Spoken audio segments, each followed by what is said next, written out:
Jared Sandler here with you. Let's talk a little bit about day 2 of the draft for the Rangers.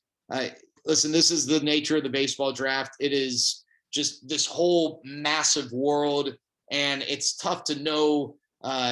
People ask if the Rangers have a great draft on day 2. Unless you're like one of these guys who is a true draft analyst, it's tough to really know. What I can do is give you some themes of the draft and some things that stand out about these individuals. But, whether, for instance, Cameron Cauley, their third-round pick, a high school kid out of Texas, was the best pick in that round with all these JUCO and community college and Division I guys and high school guys out there. It's really tough to know. One thing that stood out to me is that, and I want to say this in a way where it makes sense and isn't like, well, yeah, no crap, Jared.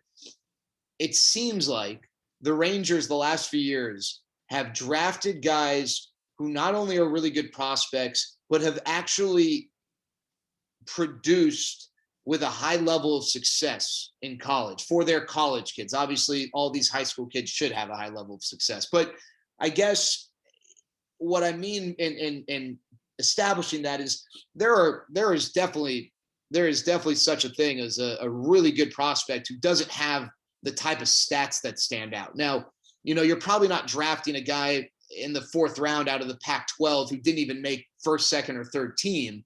But there are guys who maybe he was a Pac-12 all third team performer or all Pac-12 third team performer, and you're taking him ahead of 5 first team guys, right? Because for whatever reason, his profile as a prospect stands out. Well, think about 2 years ago, the Big 12, the co-Big 12 players of the year, and Josh Young and Davis Wenzel. And there are examples in that draft and last year's draft of guys who were all this or all that or the player of the year, what have you. Aaron Zavala fits that mold. Pac-12 player of the year. You got Chase Lee out of Alabama, had a sub-2 ERA in his time in Alabama. You have Bradford Webb, who's all A10 first team selection. And so I think there is value being placed on realizing the potential as opposed to just raw potential, but hitting 284 in college, which, in college at that level, if you're going to be a top 5 round pick, you'd like to see better.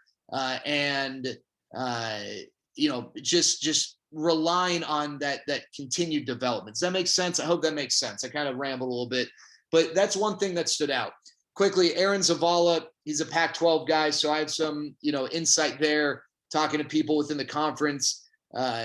They speak so highly about the type of player offensively, the phrase I got, dynamic offensive performer, dynamic offensive player and an outstanding performer.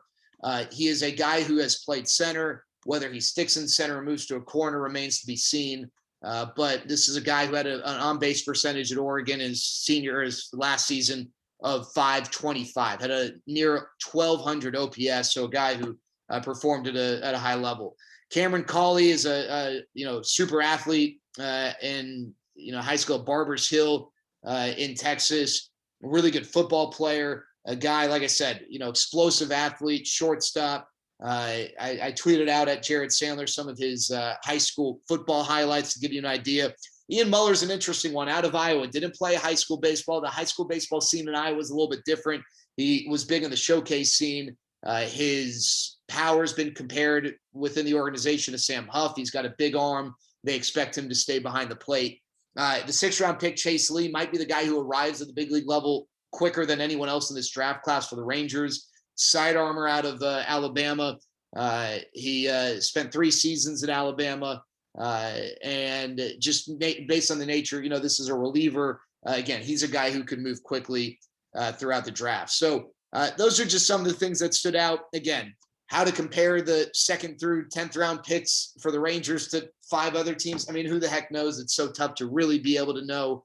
But there is a lot of excitement. It does seem like, and the other thing too is, as expected, the Rangers went pitching heavy. 1, 2, 3, 4, 5, 6 of their first 10 picks pitchers, 3 lefties, 3 righties. They had 2 catchers, a shortstop, and a center fielder. So following the script of building up the middle, that's what teams like to do. That's how you build the most athletic, versatile, championship caliber teams. That's obviously what the Rangers are working towards. That's something that stood out there. Hope you all have a great day.